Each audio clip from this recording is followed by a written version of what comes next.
വാർത്തയിലേക്ക്. കൊട്ടാരക്കര ഗണപതി ക്ഷേത്രത്തിലെ കരിപ്രസാദം നിർമ്മിച്ച വൃത്തിഹീനമായ വാടക വീട് പോലീസ് സീൽ ചെയ്തു. ആചാര ലംഘനം ദേവസ്വം വിജിലൻസ് പരിശോധിക്കും. ക്ഷേത്രം അധികൃതർക്കെതിരെ ശക്തമായ നടപടിയെടുക്കണമെന്നും ഭക്തർ ആവശ്യപ്പെട്ടു. ക്ഷേത്രത്തിന്റെ കുറ്റക്കാരിയെന്ന് ഹിന്ദു ഐക്യവേദി സംസ്ഥാന ജനറൽ സെക്രട്ടറി മഞ്ഞപ്പാറ സുരേഷ് ആരോപിച്ചു.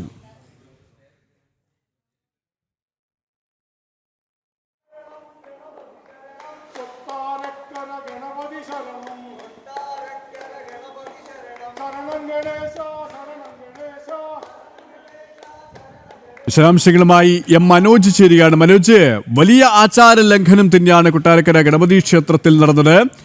ഭക്തർ അത്രത്തോളം പവിത്രമായ പരിപാവനമായി കരുതുന്ന ആ കരിപ്രസാദം തയ്യാറാക്കുന്നത് വാടക വീട്ടിൽ, അതും വൃത്തിഹീനമായ സാഹചര്യത്തിൽ എത്രത്തോളം പ്രതിഷേധം ശക്തമാണ്? നിലവിലെ സാഹചര്യവും എന്താണ്?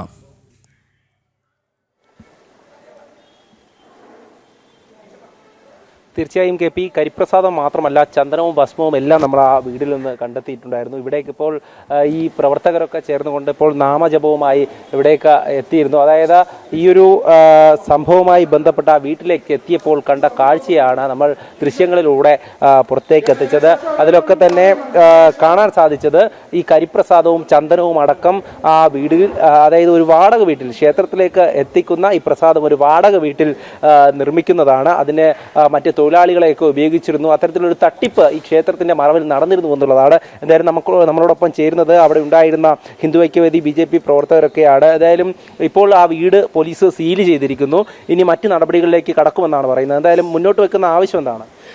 ഇതിന് കുറ്റക്കാർക്കായിട്ടുള്ള എതിരെ, അതായത് തിടപ്പള്ളിയിൽ വളരെ വിശുദ്ധിയോടെ ഭക്തിപൂർവ്വം ഉണ്ടാക്കേണ്ട പ്രസാദം, ധരിക്കേണ്ട പ്രസാദം വളരെ വൃത്തിഹീനമായ സ്ഥലത്ത് പല കെമിക്കൽ ആസിഡുകൾ ഉപയോഗിച്ച് നിർമ്മിച്ച നടപടി, അത് അവിടെ ഇപ്പോൾ BJPയുടെയും ഹിന്ദു ഐക്യത്തിൻ്റെ ശക്തമായ പ്രതിഷേധത്തെ തുടർന്ന് സീൽ ചെയ്തു. അത് 24 മണിക്കൂറിനുള്ളിൽ കുറ്റക്കാർക്കെതിരെ ശക്തമായിട്ടുള്ള സസ്പെൻഷൻ അടക്കമുള്ള ശക്തമായ നടപടികൾ ഉണ്ടാകണമെന്നാണ് ഭാരതീയ ജനതാ പാർട്ടിക്ക് പറയാനുള്ളത്, ഹിന്ദു ഐക്യവേദിക്ക് പറയാനുള്ളത്. തീർച്ചയായും അത് തന്നെയാണ്. നമ്മളിപ്പോൾ നിൽക്കുന്നത് ഈ കൊട്ടാരക്കര ക്ഷേത്രത്തിലാണ്. ഇവിടെ നിന്നും 300 മീറ്റർ അകലെ മാത്രമാണ് ഈ വീട് ഉള്ളത്. അതായത് ആ വീട് നമുക്ക് ദൃശ്യങ്ങളിൽ കാണാൻ സാധിച്ചിരുന്നു. ഒരു ശോചനീയ അവസ്ഥയിലായിട്ടുണ്ടായിരുന്ന ഒരു വീട്. ആ വീട്ടിനുള്ളിലാണ് ഇത്തരത്തിലുള്ള പ്രവർത്തനങ്ങൾ നടന്നു വന്നിരുന്നത്. ആ വീടിനുള്ളിൽ നിന്നും മദ്യക്കുപ്പികളടക്കം, സിഗരറ്റ് കുറ്റികളടക്കം കണ്ടെടുത്തു എന്നുള്ളതാണ്. അങ്ങനെ ഒരു ക്ഷേത്രത്തിൻ്റെ പ്രധാനപ്പെട്ട ഈ പ്രസാദങ്ങൾ നിർമ്മിക്കുന്നത് ഒരു സ്വകാര്യ വ്യക്തിയുടെ വീട്ടിലും അതിന് നിർദ്ദേശം നൽകിയിട്ടുള്ളത് ആരൊക്കെയാണ് എന്നുള്ളതിനെ പറ്റിയിട്ടുള്ള വിവരങ്ങൾ പുറത്തു കൊണ്ടുവരണം എന്നുള്ളത് തന്നെയാണ് ഈ പോലീസിനോടക്കം ആവശ്യപ്പെടുന്നത്. എന്തായാലും നിരവധി ഭക്തരാണ് ഈ വിഷയം അറിഞ്ഞുകൊണ്ട് ആ വീട്ടിലേക്ക് അടക്കം എത്തിയത്. ഇപ്പോൾ ക്ഷേത്രത്തിന് മുന്നിലും ഈ ഭക്തർ എത്തിയിട്ടുണ്ട്. എന്തായാലും ഇങ്ങനെ ഒരു സംഭവം അത് കാണേണ്ടി വന്നതിൽ വലിയ വേദനയാണ് അവിടെ ഉണ്ടായിരുന്നവരൊക്കെ നമ്മളോട് പങ്കുവച്ചത്. ആ ദൃശ്യങ്ങളിൽ തന്നെ വ്യക്തമാണ് എത്രത്തോളം വൃത്തിഹീനമായാണ് ഒരു ക്ഷേത്രത്തിൽ പ്രധാനപ്പെട്ട പ്രസാദം നൽകിയിരുന്നത് എന്നുള്ളത്. ആ വീട്ടിൽ നിന്നും ഇലയിലേക്ക് ഈ ക്ഷേത്രത്തിലേക്ക് എത്തുന്ന പ്രസാദമാണ് ഓരോ ഭക്തരുടെ കൈകളിലേക്കും എത്തുന്നത്. ഇങ്ങനെ വലിയ തരത്തിലൊരു തട്ടിപ്പ് ഈ ദേവസ്വം ബോർഡിൻ്റെ അറിവോടുകൂടി തന്നെ നടന്നു എന്നുള്ളതാണ് ഈ ഭക്തരൊക്കെയും പറയുന്നത്. എന്നാൽ ദേവസ്വം ACയും ദേവസ്വം AO ഒക്കെ അവിടെ എത്തിയിരുന്നു. അവരൊക്കെ പറയുന്നത് തങ്ങളിതൊന്നും അറിഞ്ഞിട്ടേ ഇല്ല എന്നുള്ളതൊക്കെയാണ്. എന്തായാലും കൂടുതൽ പരിശോധന നടക്കുമെന്നുള്ള കാര്യമാണ് അധികൃതർ പറയുന്നത്. ദേവസ്വം വിജിലൻസ് അന്വേഷിക്കുമെന്നൊക്കെയാണ്. എന്തായാലും ദേവസ്വത്തെ സംബന്ധിച്ചിടത്തോളം ഹൈന്ദവ ക്ഷേത്രങ്ങളെ എത്രത്തോളമാണോ കൊള്ളയടിക്കാൻ പറ്റുന്ന രീതിയിലൊക്കെ അവർ പല ക്ഷേത്രങ്ങളിലും കൊള്ളയടിച്ചിട്ടുണ്ട് എന്നുള്ളത് തന്നെ ഓരോ വിവരങ്ങൾ പുറത്തു വരുമ്പോഴും നമുക്ക് മനസ്സിലാക്കുന്നത്. അത്തരത്തിൽ കൊട്ടാരക്കര ക്ഷേത്രത്തിലും എന്തെങ്കിലും ഒരു ലാഭം പറ്റി ഇങ്ങനെ കാര്യങ്ങൾ ചെയ്തിട്ടുണ്ടെങ്കിൽ അതിൽ കൃത്യമായിട്ടുള്ള നടപടി ഉണ്ടാവണമെന്നത് തന്നെയാണ് ഓരോരുത്തരും ആവശ്യപ്പെടുന്നത്. ആ പ്രസാദം അത് എടുത്തു നോക്കുമ്പോൾ തന്നെ നമുക്ക് മനസ്സിലാകും അത് എന്തെങ്കിലും തരത്തിൽ കൃത്രിമമായി നിർമ്മിച്ചിട്ടുണ്ടോ എന്നതിനെ പറ്റിയിട്ടൊക്കെ പരിശോധിക്കണമെന്ന് തന്നെയാണ് ഇവിടെ എത്തിയിട്ടുള്ള ഭക്തരൊക്കെ പറയുന്നത്. അവരെ സംബന്ധിച്ചിടത്തോളം ഇങ്ങനെ ഒരു കാഴ്ച കാണുന്നത് തന്നെ വലിയ വിഷമമാണ്. അവർ ഭക്തിയോടെ, ദർശനം കഴിഞ്ഞ് ഭക്തിയോടെ ആ ചന്ദനവും ഭസ്മവും അല്ലെങ്കിൽ ആ പ്രധാനപ്പെട്ട കരിപ്രസാദവും ഒക്കെ നെറ്റിയിൽ ചാർത്തുന്നതാണ്. ഇപ്പോൾ ഈ ദേവസ്വം വഴിപാട് രസീത് കൗണ്ടറാണിത്. ഈ കൗണ്ടറിലേക്ക് എത്തിയതാണ്. എന്തായാലും ചന്ദ്രയോടുള്ള കാര്യം കുറിച്ച് പറഞ്ഞു, സെക്യൂരിറ്റി അവരുടെ മൊത്തം ചുമതല അങ്ങ് ഏറ്റെടുത്തേക്കുക ദേവസ്വം ബോർഡിന്റെ.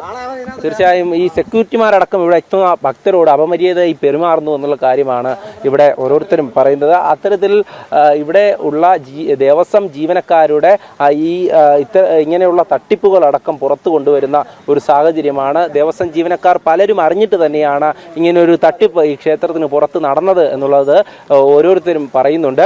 എന്തായാലും നേരത്തെയും ഇങ്ങനെ ഈ അഴിമതികൾ ഈ കൊട്ടാരക്കര മഹാഗണപതി ക്ഷേത്രവുമായി ബന്ധപ്പെട്ട് നടന്നിട്ടുണ്ട്. ഉണ്ണിയപ്പ നിർമ്മാണത്തിലായാലും മോദകം മറിച്ച് വിൽക്കുന്നതിലായാലും അങ്ങനെ കീഴ്ശാന്തിയും ജീവനക്കാരും ഒക്കെ പലതരത്തിലും ഇവിടെ ജനങ്ങൾക്ക് മുന്നിലേക്ക് ഇങ്ങനെയുള്ള സംഭവങ്ങളിൽപ്പെട്ട് വന്നിട്ടുണ്ട്. എന്തായാലും ഇപ്പോൾ നടന്നിരിക്കുന്ന ഈ ഒരു വിഷയം അത് ചെറുതല്ല, വളരെ ഗുരുതരമായിട്ടുള്ള സംഭവം തന്നെയാണ്. വിശ്വാസികൾ ഓരോരുത്തരും വലിയ വിഷമത്തോടെയാണ് ഈ വിവരം കേട്ടറിഞ്ഞത്. അവരൊക്കെ പ്രധാനപ്പെട്ട, അതായത് ഒരു ക്ഷേത്രത്തിൽ നിന്ന് ലഭിക്കുന്ന ചന്ദനമായാലും ഭസ്മമായാലും ഈ കരിപ്രസാദമായാലും ഏറ്റവും പ്രധാനപ്പെട്ടതാണ്. സാധാരണയായി കരിപ്രസാദം ഗണപതി ഹോമം കഴിഞ്ഞ് ആ ദർഭപുല്ല് കരിച്ച് അതിൽ നിന്നും വരുന്ന കരിയെ എണ്ണയിൽ, അതായത് നെയ്യിൽ ചാർത്തിയാണ് ഇവിടെ ഭക്തർക്ക് കരിപ്രസാദം. മനോജ് പറഞ്ഞതുപോലെ തന്നെ വളരെ പവിത്രതയോടെ ഭക്തർ ഏറ്റുവാങ്ങുന്ന ഈ ഒരു പ്രസാദം അത് ഇങ്ങനെയുള്ള വൃത്തിഹീനമായ ചുറ്റുപാടിലാണ് നിർമ്മിച്ചത് എന്നത് ഭക്തരെ സംബന്ധിച്ചിടത്തോളം വളരെ വേദന ഉണ്ടാക്കുന്നതാണ്, മനപ്രയാസം ഉണ്ടാക്കുന്നതാണ്. ദേവസ്വം അധികൃതർക്ക് അങ്ങനെ കൈ കഴുകാൻ പറ്റുമോ? എന്താണ് അവരുടെ ഒരു വിശദീകരണം?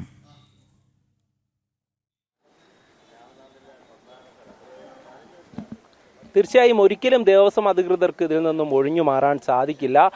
അവരൊക്കെ ആദ്യം അവിടെ AO എത്തുന്നു, പിന്നീട് AO അടക്കം തടഞ്ഞു വെക്കുന്ന, അതായത് ആദ്യം എത്തുന്നത് ഈ ദേവസ്വം അസിസ്റ്റന്റ് കമ്മീഷണറാണ് എന്നുള്ള കാര്യം ഇവിടെയുള്ള ഭക്തർ പറയുന്നുണ്ട്.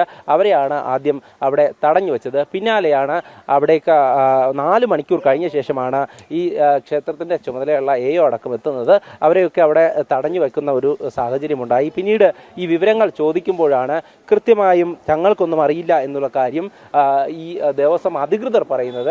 ആരുടെ അറിവോടുകൂടിയാണ് ഇങ്ങനെയുള്ള സംഭവങ്ങൾ നടന്നിട്ടുള്ളതെന്ന് ചോദിക്കുമ്പോൾ അവർക്കൊന്നുമേ അറിയില്ല എന്നുള്ള ഒരു മട്ടിലായിരുന്നു പ്രതികരണം. എന്തായാലും ഇങ്ങനെയുള്ള സംഭവം ഇവിടെ നടന്നിരിക്കുന്നു. അത് തെളിവടക്കം പിടികൂടുമ്പോൾ അതിൽ ഉത്തരവാദിത്തപ്പെട്ട ദേവസ്വം ജീവനക്കാരുണ്ട്, ദേവസ്വം അധികൃതരുണ്ട്.